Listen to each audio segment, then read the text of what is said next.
Hoy es la clase número, ¿qué será? 23. No, debe ser la 18. Acomódense, aquí hay otra silla y aquí hay lugar. 18 mañana. 18, ¿sí? Sí. Gracias, 18 clases. Hay más lugares y la mochila no se cansa, así que aquí hay más lugares. Dale, pásenle. Hagamos sillas. El día de hoy hay tema nuevo. Sí. Las artes liberales se dividen en dos grupos. ¿Cuáles son? Trivium y quadrivium. El trivium y el quadrivium. El trivium es la educación del alma y el quadrivium es la preparación para la ciencia. En general estudia o nos prepara para conocer la creación. A eso hay que añadirle la historia en sus múltiples facetas, pero no sé por qué cuestan las artes liberales. Si es tan importante, pero bueno. En el trivium, se llama trivium porque son tres las artes que vamos aprendiendo. ¿Cuál es la primera? Entonces, tenemos que son las artes liberales. Escríbelo chiquito. Y tenemos el... Sí, ya lo sé. Ay, no sé. ¿Qué uses estos? Esos son de pizarrón. Un bonito que se vea.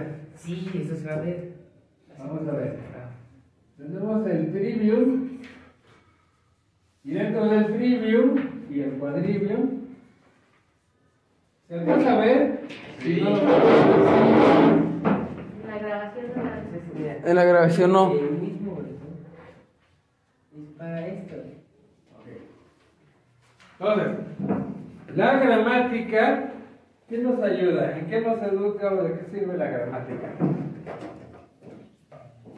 ¿Orden? ¿El orden de las palabras? ¿No? Los que han estado.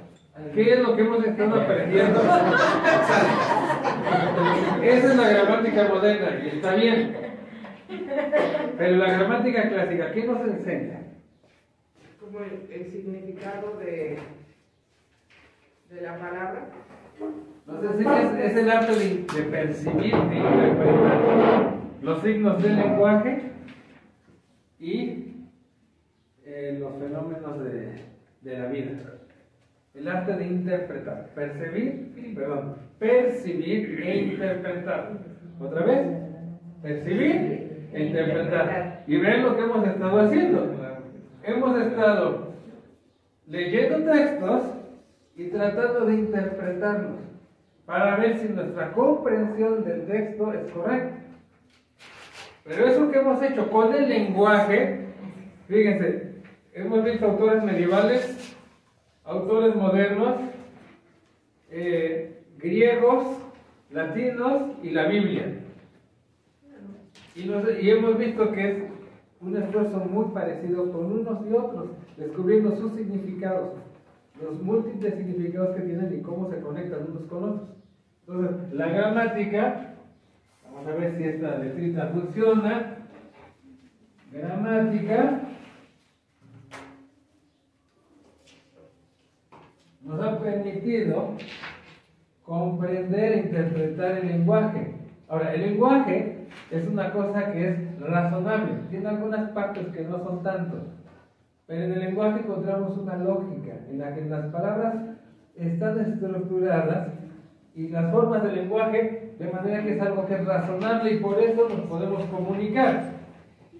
Y eso es lo mismo para un discurso grande o para una palabra individual.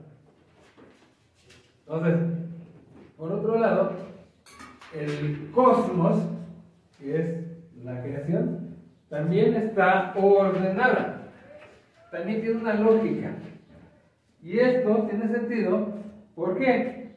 Porque el mismo que dotó al ser humano de inteligencia, de manera que elaborara el lenguaje, fue el mismo que puso su inteligencia a la hora de hacer el mundo. ¿Quién es? Es Dios. ¿Y saben cómo lo nombra San Juan en su evangelio? Al inicio. Exactamente, entonces, ¿y cómo lo nombra en su idioma original?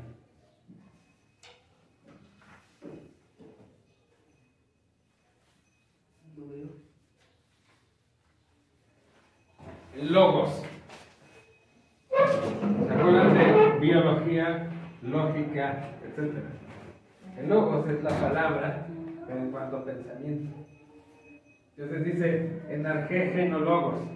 En el principio era el Logos. Y este Logos es el mismo que creó nuestras mentes y nos dio la capacidad de razonar y de hacer lenguaje, y el mismo que escribió en la creación su propia lógica. Por eso es posible la ciencia, porque tiene una verdad ahí. La gramática, bueno, tiene unos 5 pasos. Y esos 5 pasos eran la lectio, la narratio, la enmendatio, el judicium y la consolidatio.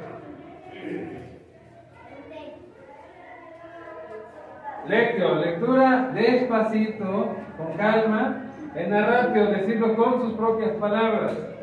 En mendatio, corregir la interpretación, la traducción, errores de dedo, algo. Judicium es el razonamiento analógico, que significa tratar de encontrar los distintos significados y las conexiones, tanto con otros textos como con la vida y con otras cosas. Y consolidatio es memorizar. Luego, estos son los pasos. Las herramientas.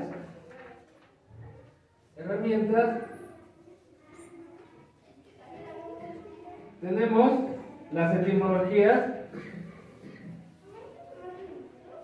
que es sacar el origen de las palabras. ¿De dónde surgieron las palabras? Cada palabra, ¿de dónde salió? Alguna vez mencionamos la palabra onomatopeya, que es la imitación por medio de la voz de sonidos. Por ejemplo, decimos el perro hace guau guau. Y la palabra viene del griego, tiene 3 partes. Onoma, que es el nombre, to, que es una preposición, poiesis. Poiesis como en poesía, que significa el arte de imitar. Entonces, onomatopoiesis es la onomatopeya, que es el arte de imitar con los nombres. El nombre que imita un sonido, así como una pintura imita a aquel que está representando. Una obra de teatro imita la historia que alguien se inventó. Una poesía de alguna manera trata de describir alguna cosa imitándola con palabras. Las etimologías. Y la otra herramienta es el razonamiento analógico, que es buscar las conexiones. Y aquí encontramos las metáforas y las analogías y ese tipo de cosas. Ahí veíamos los 4 sentidos de la escritura. Entonces, con estos 5 pasos y estas herramientas, trabajamos la gramática. ¿Y con qué material hemos trabajado? Tratamos de traer aquí los mejores textos de la historia de la humanidad. ¿Para qué? Para que nos ayude a educar nuestro lenguaje. Porque si no, ¿han visto cómo se mandan los mensajitos por el WhatsApp? Que dicen, hola, ¿qué hace? Y así lo escriben.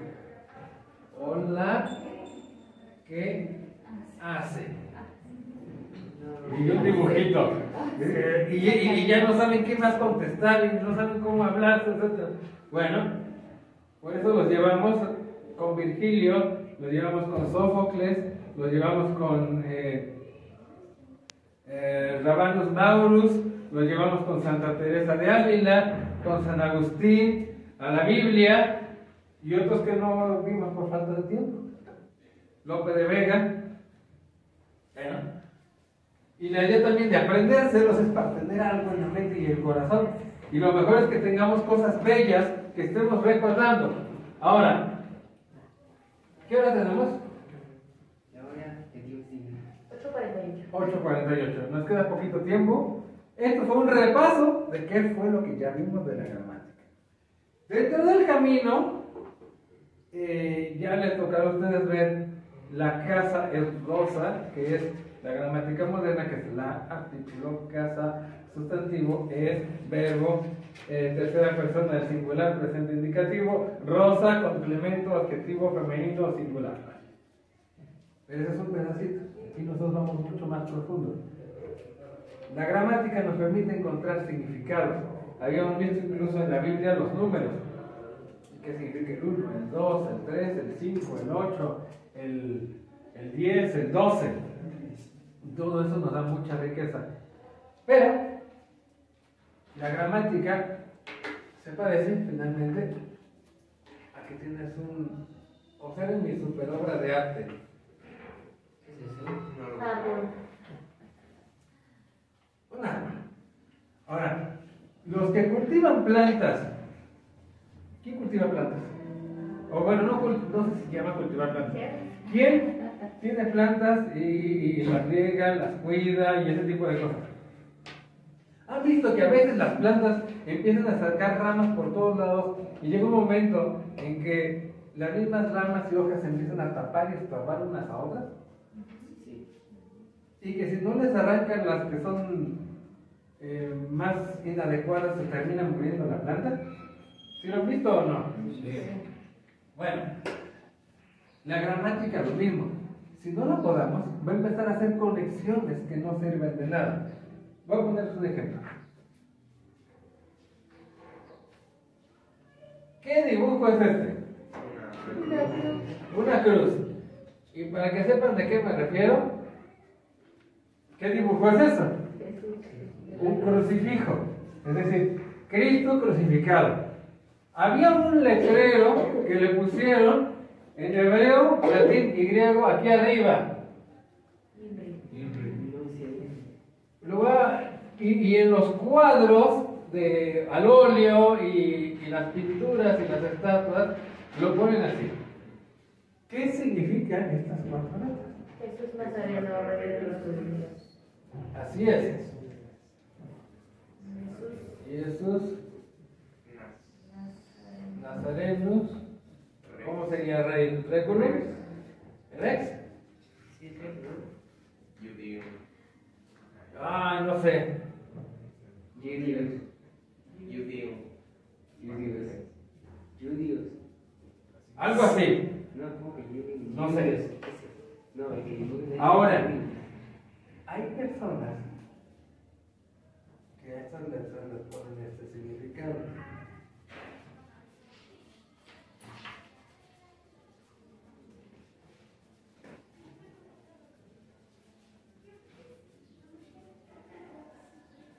Ignea natura renovatur integra. ¿Qué significa eso? El fuego, por el fuego la naturaleza se renueva íntegramente. Esto es más impactante. Oh, el fuego, la naturaleza completa. Pero ¿qué creen que está borrando? ¿Qué creen que está tapando? Que Jesús Nazareno es el rey. Este tal vez no impacte tanto, pero este es verdadero. Y si se pueden a meditar un ratito, al menos a mí me pasó eso. Este al principio me impactaba mucho. Pero es como cuando a una paja le prendes fuego, saca y al ratito se apaga.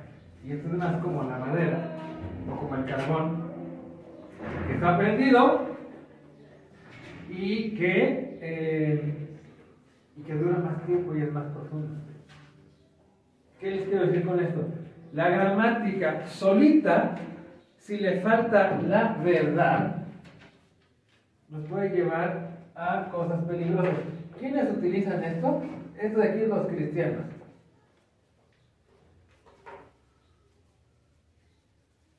¿Quiénes dicen esta frase? Los masones.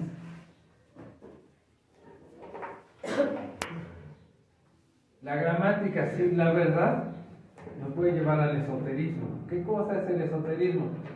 A andar haciendo conexiones simbólicas en todos lados de los números de la suerte. Mira, aquí en tu mano esta raya dice que tú vas a ganar mucho dinero en 3 días. ¿Sí me explico? Y entonces a decir, todo vale. Entonces se empieza a llenar de ramas nuestro árbol, pero no todas son buenas. Necesitamos unas tijeras para podar aquellas ramas que no corresponden con la realidad. Bueno, la dialéctica, que es el arte que estoy presentando en esa obra, es una espada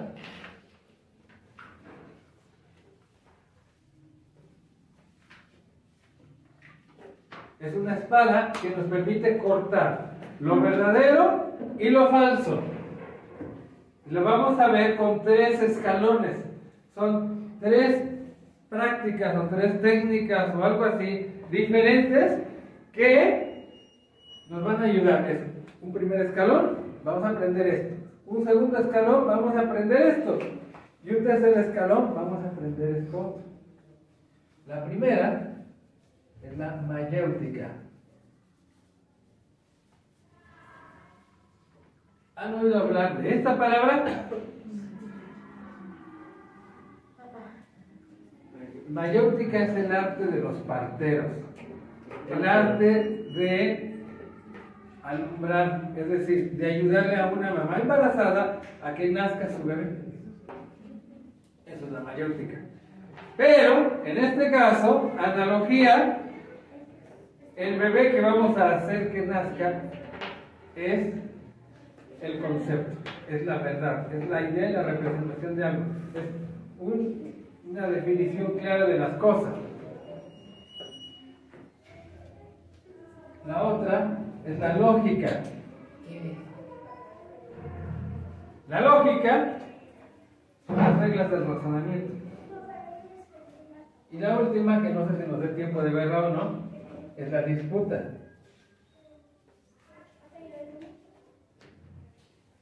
Vamos a explicarles un poquito más. ¿Qué hora tenemos? 8:52. Hoy andamos a tiempo.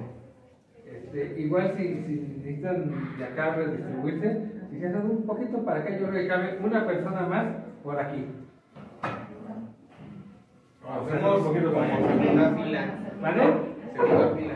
O segunda fila, como quieras. Digo porque acá hay algunos amontonados. La mayéutica nos va a ayudar a formar conceptos. En la gramática empezamos a ver las palabras y sus múltiples significados. Pero de esos múltiples significados, con la mayéutica vamos a concentrarnos en unos poquitos o en el principal, y entonces vamos a recorrer un camino hasta tener una definición más acertada, más conforme con la realidad y sólida, como las rocas. Y entonces vamos a estar poniendo a prueba hasta que lo logremos. La lógica nos habla de los juicios. En la misma lógica también vienen cosas más complicadas, pero nosotros nos vamos a centrar en que la lógica, sobre todo los juicios. ¿Qué cosa es un juicio? Ya sé que alguien va a decir, pues cuando llevo a alguien aquí, robó y es culpable o inocente. Vamos a quedarnos con esa idea, pero con esto. ¿Cómo decimos? ¿Cómo dicen los jurados al final? Se le declara. Se le declara. ¿Pero qué quiere decir se le declara? Se lo reconoce. Que es culpable o es inocente. Quédense con la palabra es, porque la vamos a ampliar. ¿De qué color? Es blanco. Si yo digo es verde, okay, es la pared, es blanca, eso es un juicio. ¿Me explico? La pared está un poco manchada, eso es un juicio. Y los juicios pueden ser verdaderos o falsos según sean reales o no. Sí, un poquito manchada. Podemos utilizar otras palabras aparte del verbo ser, pero es más fácil es el verbo ser. Por ejemplo, yo puedo decir, aquí hay un elefante. Así. Entonces, eso o es un juicio verdadero o es falso. O puedo decir, todos los hombres tienen alas. Eso es un juicio. O algún hombre es cojo. Ese es otro tipo de juicio, ¿sale? En la disputa, fíjense, la mayéutica es Platón y Sócrates. De hecho, el que inventó el método es Sócrates y luego Platón le sacó jugo. La lógica es Aristóteles. Y la disputa es Santo Tomás de Aquino. Y la disputa, lo que vamos a ver son varios razonamientos encadenados en raciocinio.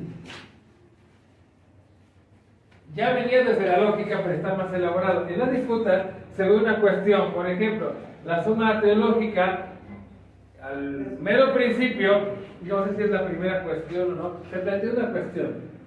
¿Existe Dios? Y entonces plantea razones por las que parece que Dios no existe. Razón número 1, no lo veo. Razón número 2, el mal en el mundo. Razón número 3, lo que sea. Ahora, ¿qué se dice a favor de que sí existan estas razones? Entonces, ¿qué se ha dicho antes de por qué no existe o por qué parece que no existe? ¿Qué se ha dicho acerca de por qué parece que sí existe? Y luego, la persona que presenta la cuestión es, y yo digo esto, esto, esto y esto. Y luego, a ver, voy a rebatir las ideas contrarias. Entonces, razón número 1, no lo veo. Bueno, hay muchas otras cosas que no vemos y que sí existen, como el aire, por ejemplo. Y así. Y de las razones que sí lo soportan, pero que no son suficientemente sólidas. ¿Sabes qué? Esta razón, por ejemplo, así como pensamos en la perfección del mundo, podríamos pensar en un ser que es más perfecto. Y una de las perfecciones es existir. Pero yo puedo pensar en la isla perfecta y una de sus perfecciones es existir. ¿Y por eso va a existir la isla perfecta? No necesariamente. Entonces, ese razonamiento, aunque es bien intencionado, no es suficientemente sólido. Este método, veo lo que se ha dicho a favor, en contra, me posiciono y luego comento los puntos que se han dicho, es la base para las tesis. ¿Quién ya ha enfrentado eso de hacer una tesis? Por aquí, por acá, por acá. ¿Tengo o no tengo razón? Sí. Bueno, entonces, aquí está. Vamos a ver estos pasos. ¿Sale? ¿Qué hora tenemos? 901. 901. Hasta aquí, ¿preguntas? Sí. ¿Ya se durmieron? No. ¿Qué pasó? ¿Qué pregunta tienes? No era sobre la ecuación, sí. Ok. Vamos a hablar un poquito de la mayéutica. Este libro que tengo aquí. Diálogos. ¿Diálogos de quién? De Platón. Platón. Un poquito desgastado, tiene más de 30 años de haberse impreso este libro. Vamos a ver si dice aquí. No, no dice. Está al principio. 1993. 32 años. ¿Cuándo dice otra vez? Pero este no lo dice. Bueno, Sócrates vivió en Atenas toda su vida, solamente salió 1 o 2 veces a alguna cosa que le encargaron y 1 o 2 veces a la guerra. Nació en el 469, murió en el 399, en una época en que la ciudad griega de Atenas recibía a muchos maestros que los iluminaban y que cobraban por esa sabiduría y que se llamaban sofistas.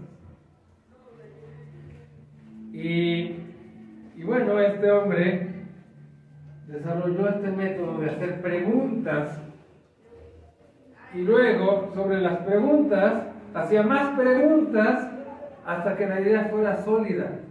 A veces lograban llegar a algo y a veces no. Pero lo importante aquí es el camino por todo lo que va razonando. Les pongo un ejemplo. quería saber qué cosa era el valor.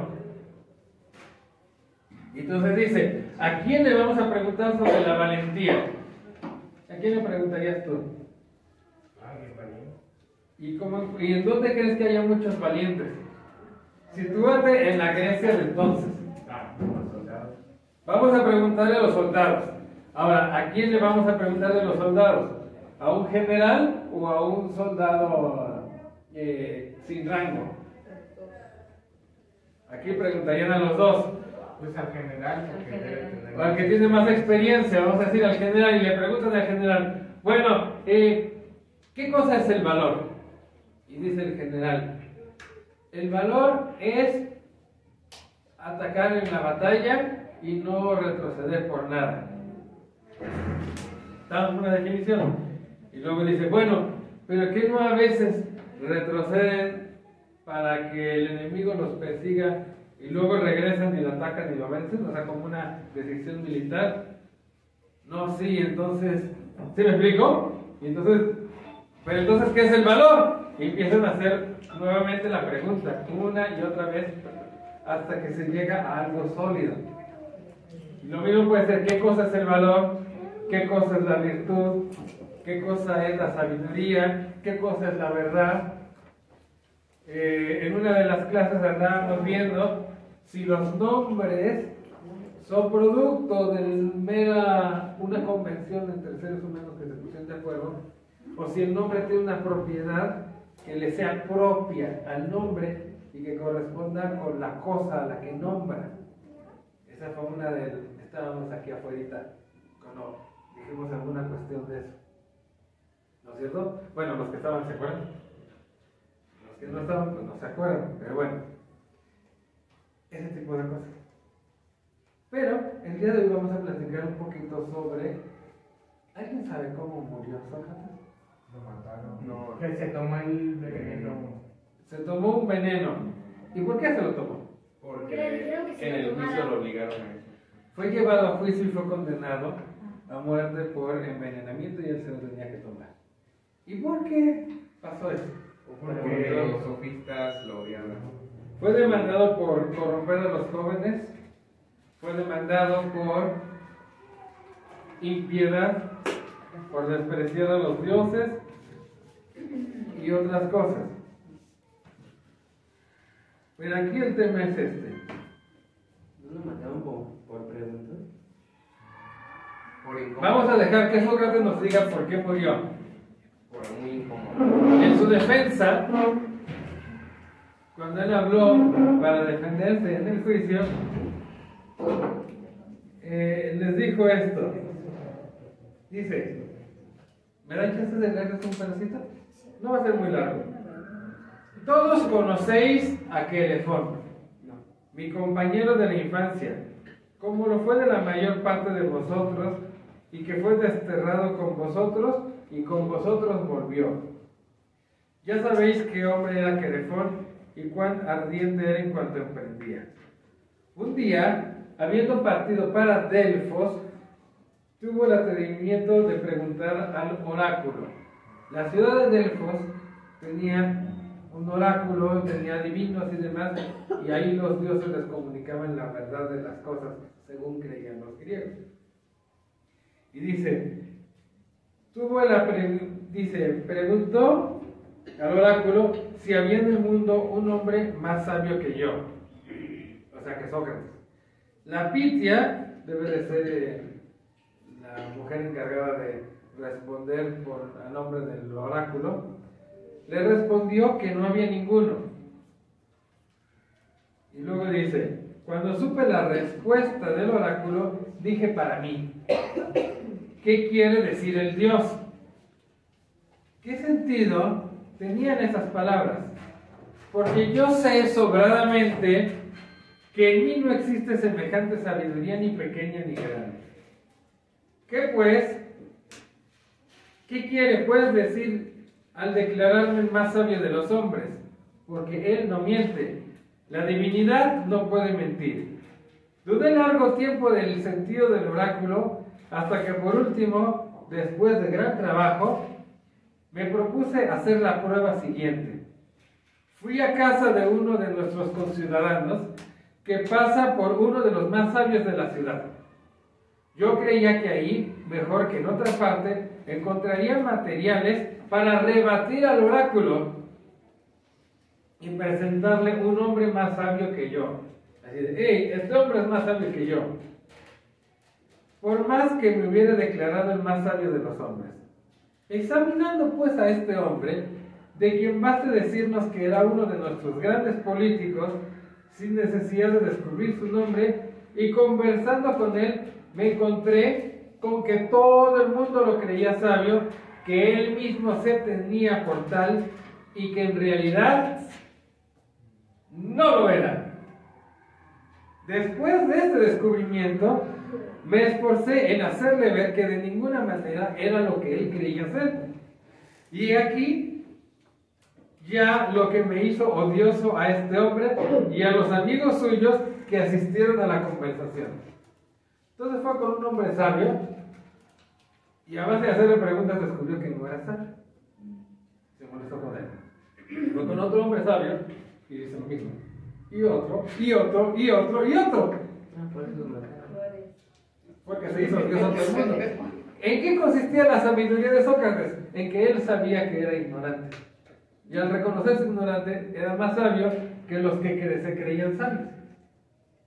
Entonces, básicamente lo mataron por preguntón, pero comprendamos el asunto, ¿no? Entonces, vamos a seguir de la mano de este maestro y de uno de sus discípulos, que se llama Platón, para que nos ayude a comprender la vida letra.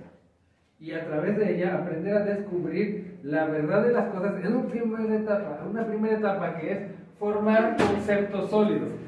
Sócrates y Platón nos van a ayudar a descubrir qué cosa es la persona, qué cosa es el valor, qué cosa es la verdad, qué cosa es la sabiduría, qué cosa es la belleza. Y ese tipo de cosas nos van a ayudar. Y la idea va a ser, en lugar de andar leyendo este libro, que ya en su momento quien pueda leerlo, hágalo, y quien no pueda, pues no lo haga. Lo que vamos a hacer aquí es imaginarnos que estamos en Atenas. En las primeras clases yo les voy a estar haciendo preguntas incómodas y ustedes me van a ayudar. Pero después ustedes van a aprender a preguntar. A preguntarse a sí mismos y a preguntarle a otros. ¿Sí me explico? Y bueno, pues esto nos va a ir ayudando a las primeras podas. ¿Por qué? ¿Les ha pasado que en una discusión parece que las dos personas que discuten están como en mundos completamente diferentes? Porque la idea que tienen de las palabras que usan son completamente distintas? ¿Sí o no ha pasado? Y es una pérdida de tiempo. Primero hay que ponerse de acuerdo en las palabras y sus significados. Luego ya te pones a discutir, ya pasas al segundo nivel, que es donde todo el mundo se engancha, que es en los juicios. Pero empiezas con las palabras. ¿Me explico? Bueno, ¿qué lo tenemos? 9-10. 9-10. Yo creo que ahorita lo vamos a ir dejando hasta aquí. En cuanto a la exposición, nada más quiero saber si tienen preguntas. ¿Ya? ¿Todo clarísimo?